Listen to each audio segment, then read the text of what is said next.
Hi, everybody. It's Heather Boyd from Nurture Squared, and I'm sitting with Allison Kares from Movement Unlimited Inc. in Font Hill in her office. So we're doing this face-to-face today, a mentorship interview where we get to tap into Allison's experience as an entrepreneur, a healthcare professional, and a mom. And so she's agreed to spend the next half hour with me as I get to chat with her about all these things and really get to pick her brain about how she's making it work with her Pilates studio and with her efforts to build a team and her efforts to really build a business in Niagara. So thank you, Allison. Thank you, Heather. So again, usually I'm not face-to-face, so this is really lovely to get to do this. Just a little bit about Allison so that people know who you are. You have been running Movement Unlimited Inc. for 6 years now. Correct. Just celebrated a 6-year anniversary. You were also named 2018 Trainer of the Year in Impact Magazine in the fall. Yes, it was. So these are some really big accolades for a business that's been running for 6 years, but also longer term than that for you in terms of being in the fitness industry. I've been in the fitness industry about 30 years now. Yikes, that sounds like a very long time, but I guess it's true. And maybe even before then, because I told you before I taught fitness classes to my high school girlfriends on my living room floor in my mom's house when we were growing up. So certainly I've had a love of fitness for a long time and started my first business from my home in 2001 when I was pregnant with my second, and then opened my first studio in 2003 here in Font Hill with a business partner, and then 2006 went out on my, no, 2012 went out on my own. Right. Wow. And it's quite and I think one of the main reasons that I had wanted to sit down with you is because you seem particularly intent on supporting others in their journeys, whether it's health, obviously, but also with helping people like me who are trying to get a business started, which is the whole reason I got Nurture Squared up and running, problem solving through some of the challenges of getting a business running. So that's really where I'm excited to hear some things from you in terms of, well, first of all, what has been for you one of the most significant hurdles in getting to this point so far? Oh, we've had many hurdles.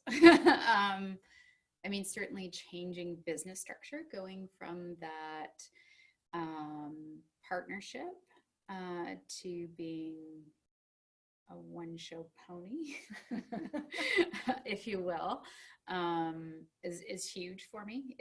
That was a very big challenge. And I was very fortunate to have support of my husband and my kids and friends who really made that transition quite smooth for me. I would say nowadays, being on my own as the business owner, my biggest challenge is managing other people. It's not a skill set that they teach you when you're learning how to teach fitness. No, well, and I think that is a theme that comes up over and over again, that all of us are feeling like we have an expertise. We feel confident in our skills, but the business side of things is not, it wasn't even on the radar. And I think that's one of the reasons why I am so keen on helping other people. I know the struggles that I've gone through. I know the work that I've put into to get to where I am. I certainly appreciate the mentorship that I got when I was first starting out in my career. It made such a huge difference, and I still thank my mentor regularly for all that she provided me. But we can't possibly pick up all the skills that we need to run a business on our own. And if nobody's ever willing to share that stuff, then we're stuck in our own little island.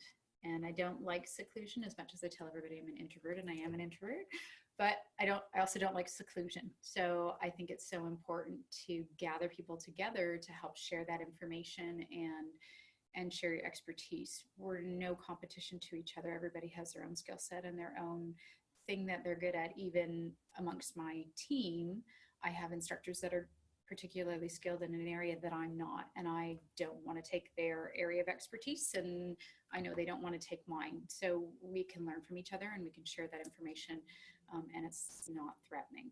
Right. Well, and that whole idea of working together and building each other up instead of competing is really, really at the core of these interviews, because we can't do it alone. I think one of the pieces of advice I've gotten is don't do it alone. Absolutely. Even though I'm technically an introvert as well. And so I think that's one of the challenges that seems to come out. And I think you can certainly own your own business, but you can certainly share with other businesses that are like-minded, right? And so I don't know that if I shared with you, but years ago I tried to create something similar to Nurture You Square. did. You told me. And it's funny because one of those people just reached out to me, and it was not specifically amongst nurturing professions, but it was amongst business professionals here in Font Hill. And one of those people just reached out to me yesterday and said, hey, I really miss our time together, and can we consider revisiting that whole process? Interesting. Yeah. And I think as a woman entrepreneur, again, there's fewer opportunities for support. At least that's how I feel. Certainly when I go to some of these business networking places, it feels like they're still very male dominated. And so I also think that some people don't think that the word business and nurturing go together, which I don't agree with. And so I think that, again, they're in the business community, business networking is very much, here's my card, what do you do, here's what I do, and that's all. And I don't think that they network the way that I see networking happening. Why don't you tell me more about what you see as networking? Because this has come up over and over again as I reframe my whole approach to networking. So tell me from your perspective, what again, I think networking is connecting people whose vision and philosophies are the same. So when I meet somebody and they start to talk to me about a challenge, a problem that they have, I always in my head go through, who do I know that's A, going to be helpful with the situation, and B, is going to connect with that person. So it's not just about, hey, you've got a service and here's your business card and you're going to be a perfect match for each other. Okay. I see that connection needing to be not just the physical exchange of information, but I see that there needs to be that emotional component. Right. In order for people to work together. Right. And that leads to more collaboration. Absolutely. Even if some of your skills or expertise overlap, you still each have your niche. Absolutely. Right. Absolutely. Because again, you come at it from your own personal experiences, not just your education. Mm-hmm. So the same two people, same education can come at it very, very differently. And sometimes it's even how you come across to that person just from that connection. And I think you and I talked about this before with a client, right? Yeah. If you don't connect with that person, but you still think that they could benefit from OT services, you're going to refer them on to somebody else who you think is going to connect with them better. And it's the same. I always say to a client, I take absolutely no offense. If you think that you have outgrown me, you no longer want to work with me, if we're not getting somewhere because I've got my rose-colored glasses on because I think I know who you are, I want you to connect with the person who's going to help to make a change in your body. So if that means you go to another practitioner and work with them and stop working with me, I'm good. I'm not offended or scared by that by any means. Well, that kind of speaks indirectly to that idea of abundance, right? That we're not having to collect and pull and gather and hold on tightly to people that we're trying to serve. That if we open up and let people come to us that are a good fit, but make sure people still ultimately get to connect with someone that's going to help them, then everybody wins. And I think from having been in this so long now, and I've been reflecting on this a little bit more, maybe because some of the questions that you asked me and maybe just my thought process these days, I looked back at when I was a new practitioner, when I was first starting my business, when I was creating my vision of things. At the time, I had given up a job. I was out on my own. I had two very small children. My husband didn't have a stable job. And so any possible client I could take, I was going to take. And I would work an insane number of hours. And not that I don't these days, but I'll clarify that for those of you that don't know me, because I do. But even if that person and I didn't jive, I pushed myself to work with that person. And I now have gotten to the point where I'm a little bit more selective in who I work with. Um, and if somebody's not jiving with me, I don't continue to work with that person because the money's not worth it at that point, nor is my reputation, because I won't do a good job if I haven't connected with that person. I just know that's my nature. I will struggle the whole way through it, and I will not be able to give them my best. Right. And so I walk away from that. Right. Which doesn't, it doesn't help them, and it doesn't help Exactly. anybody. Exactly. And in the process, it gives my business a bad name because they've said, oh, I've tried this service. It really didn't work. They said they could help anybody, but they didn't help me. Right. And I've tried physio, and I've tried massage, and I've tried this, and now I've tried Pilates. Pilates doesn't work great. And I never want anybody to say that. I always want somebody to say, this changed me, right? Yeah. This It's a missed opportunity to get with the right person at the right time. Exactly. Exactly. And I would gladly say, you don't want to work with me? I have the greatest team. Here's who I think is better on my team to work with you. Here's who I think you're going to connect with.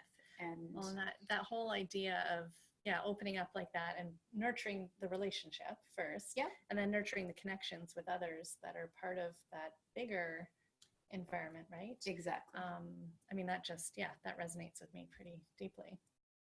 But I wonder too, if you can talk to us about, if you could hone in on the key pieces of advice that you think rise to the top, if you could look at the ones that rise to the top as being ones that really made a difference for you. Definitely not being the jack of all trades, master of none. Certainly early on in my career, I'm a lifelong learner, and so early on in my career I tried to take every course possible under the sun, and for a while I ended up going a little bit astray and not focusing so much on Pilates, and started to focus a little bit on other pieces that were more complementary. And a couple of years ago I sat down and really assessed things again and thought, no, this started to bring in a whole bunch of people into this studio that I did not have the same philosophies as. And so I really stepped back and said, yeah, that doesn't fit my vision for what I want my facility to be like. So I stopped all of the complementary services that really were not complementary to what we were doing. And I stopped taking all of those extra training courses that really weren't serving me and my business and where I wanted to go. So certainly focusing on one particular area, being the best expert that you can become in that area, and not being afraid to share that, writing articles about it, sharing information so that people see what you know, right. Creating workshops around it. Certainly helps for people to understand that you are the expert, and it certainly draws a huge number of people toward you when they think that you're that expert. So that's kind of number one. Number two, as much as I was very fearful of having a team, an admin team to take over all of the admin pieces, I would never walk back. I don't do administration anymore. And it's funny because I worked with a business coach about 7 years ago, just before I went through the transition process of leaving my business partnership. And I found notes that she and I had gone through, and it was a whole piece around what's it going to cost for you to get an admin team. And I kept saying, I don't have the money. I don't have the money. I don't have the money. And now I have an admin team of 3. Yay. And I don't do any administrative work. And in fact, the big joke around the studio is clients ask me things regarding administration. And I say, I don't know. I just work here. So certainly find somebody that can do the little pieces that take away from you being able to do your job so that you don't have to do it, which includes my family. Like my husband does some admin pieces for me in his off time, and my kids do some admin things because my kids are older now, 20 and 17. So that helps. That certainly does. And then my accountant does my bookkeeping. I don't do bookkeeping anymore. I used to spend weekends doing bookkeeping. It feels like, and a lot of us that are in Nurture Squared right now, we're pretty early in our business. Yes. And so, we're at that point where it feels like most of my time is spent on admin and promotion.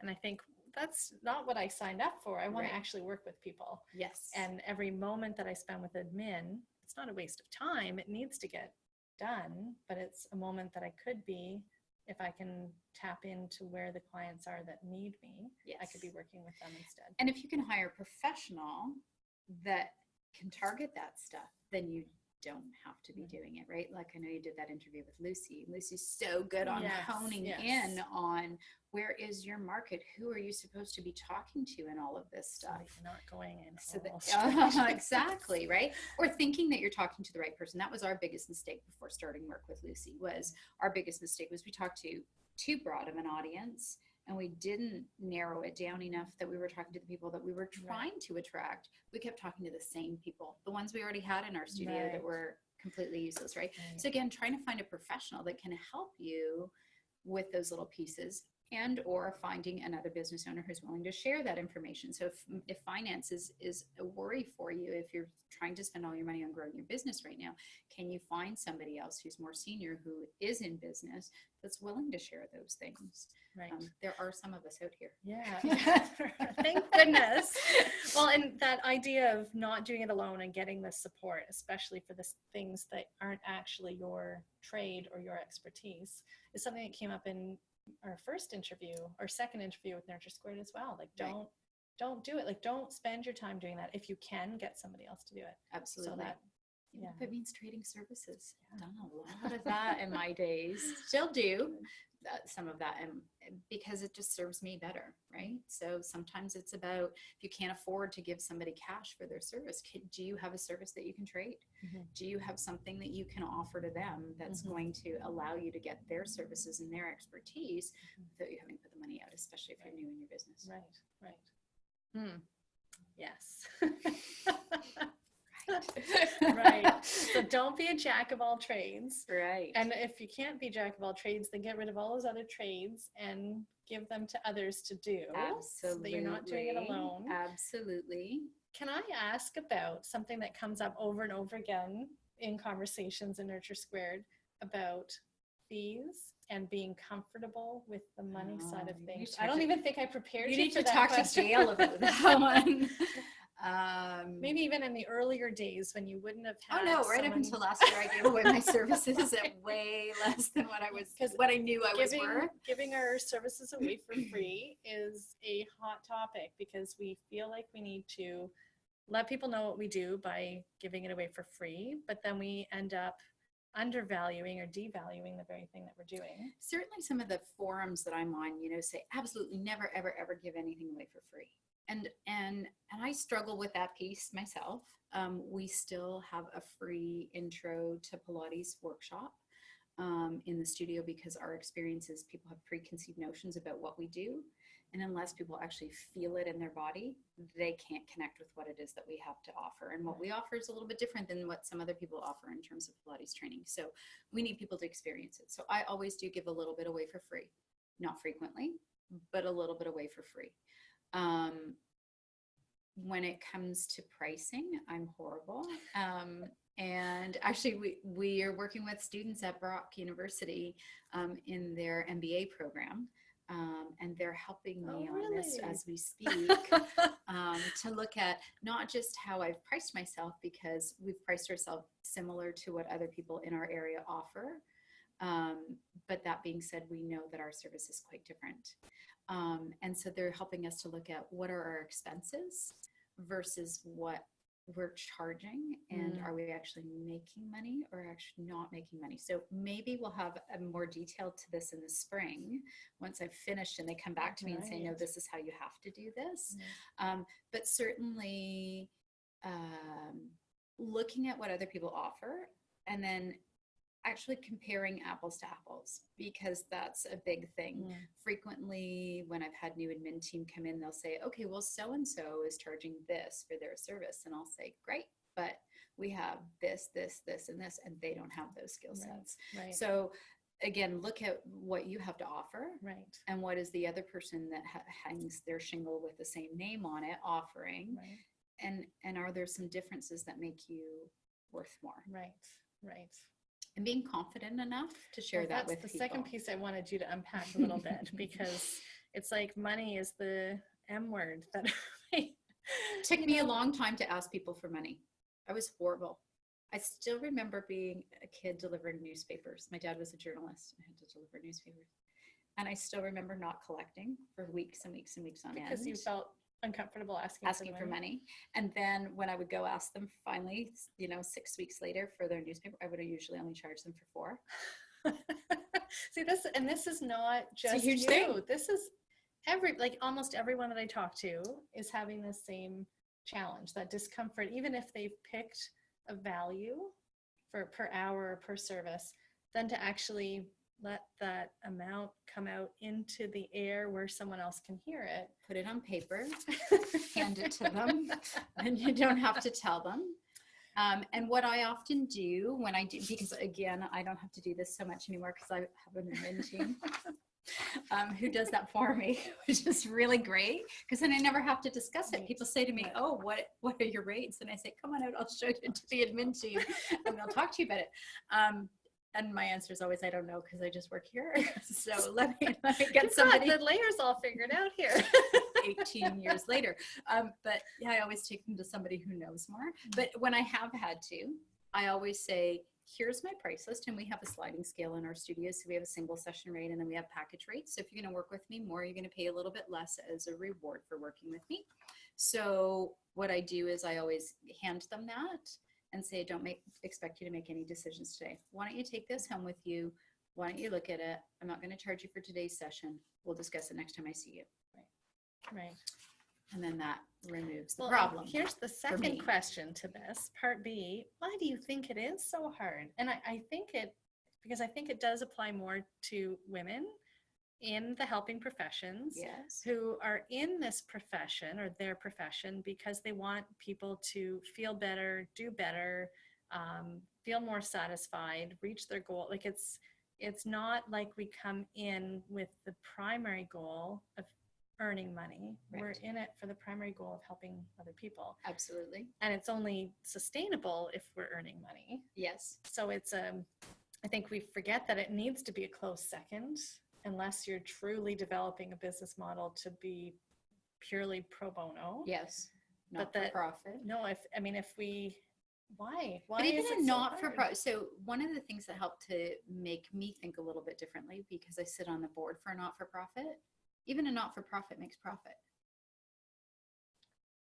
So because they're taking in money and they have to spend it some way.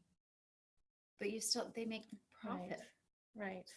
And then they put it back into their services. So technically we're not unlike that. Right. We just, our expectation personally, in order to turn this into a viable career and business, is to be able to charge enough to not just sustain it and break even. Exactly. But to actually bring something home to contribute to our family. Exactly. Yeah. And to keep it, especially because most of us, again, are in that situation where we're self-employed. So if we're going to be able to retire at a reasonable age and then continue to live a lifestyle that we appreciate, we have to be able to put money aside for our retirement and for everything else. Some of the things that people that we know who have regular jobs take for granted. Yeah. Well, and I can attest to that, having worked in the hospital and a home visiting program.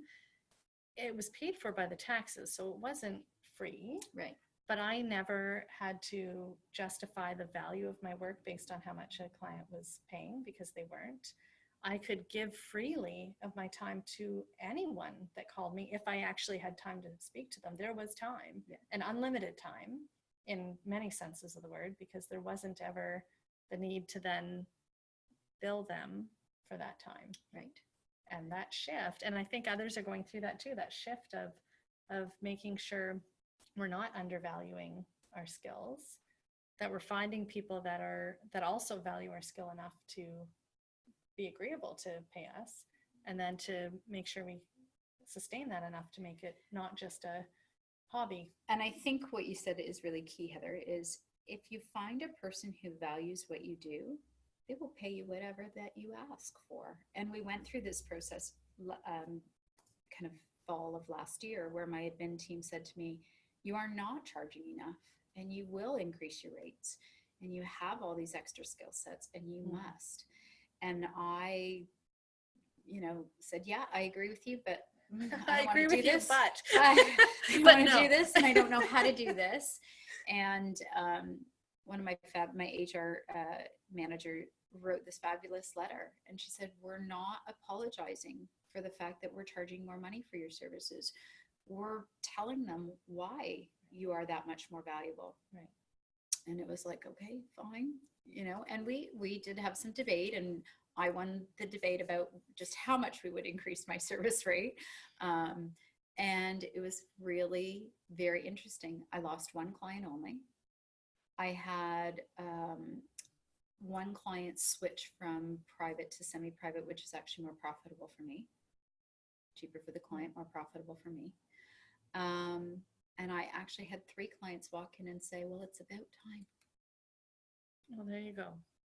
So there you go. That kind of made me go, now I was going to ask you, what's the biggest surprise? Maybe that was the surprise. That was the big surprise was, when I had people say to me, it's about time you charged more. It's like, okay, that was really very, very nice to hear.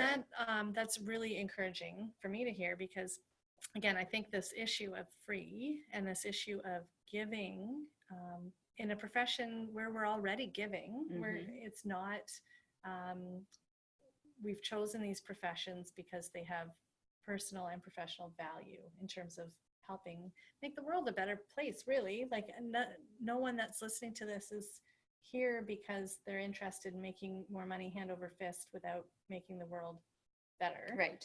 Whether that world is a client or whether it's a family or whether, like, so many possibilities, but it's different. And so it's really rewarding to hear that nurturing and business, I mean, that really be valued. I had a client several years ago, no longer a client because he's moved away, but he was an accountant. And the one day he was giving me a hard time that I charged too much. And this was several years ago when I charged much less than I charged now. And he said to me, your services are expensive. Not everybody can afford you. And I said to him, I will believe you the day that none of my clients go out to dinner to eat a minimum of once a week. I said, and I will believe you the day that not all my clients are driving BMWs, Mercedes-Benz, and everything else. And I said to him, have you ever stopped to add up what it costs you to eat out for dinner once a week? He said, we eat out twice a week. I said, yeah. I said, what's the restaurant go for? And in these days, it was, usually about $100 without alcohol for a couple to go out for dinner. I said, so you mean to tell me you're willing to spend $200 for a couple of hours of your time that will not help your health versus $50 a week for my services? And I'm helping you to feel better and live longer. And what did he say? Said, you're right. Well, because accountants are logical, and that's very logical. And I can say accountants are logical because I'm married to one, and my dad was one. So. But it's true. Sometimes you have to appeal to your client's logic around why you charge what you do and what they're getting out of it, right? In my industry, it's not uncommon for people to charge $2 or $3 less for a group class than what we charge, but pack the room with 25 or 30 people. Right. In my studio, we take a maximum of 10, and yet we only charge $18. So we're providing a much more quality service for a few dollars more. Are those few dollars more worth it to you? Is often how I have to phrase that. And I used to be, and again, to answer your question, I used to be very nervous about that because I felt people would take offense to it. And now I realize that those people aren't meant to be the people that are working with me. Right. And so I'm sorry that you take offense to that, but unfortunately, this is what we need to do to continue to provide the quality of service that we provide. And to be confident enough to project that, because I think is half the hard battle is to have done the work to decide what it's worth. And then if you've gone through all that work to decide what it's worth, then there inevitably is going to be some confidence behind that number, but it's still money. And do you add up how many hours you spend on continuing education and what that's worth and the cost of a course itself? Do you add up all those hours that you spent on administration? or preparing for your client, right? You had a consult today. You had to prepare in advance so that you knew what do you add that into the cost of your fee? Most of us would say no, right? My team, some of them are newer. They spend hours preparing classes. That's not something that they get paid for.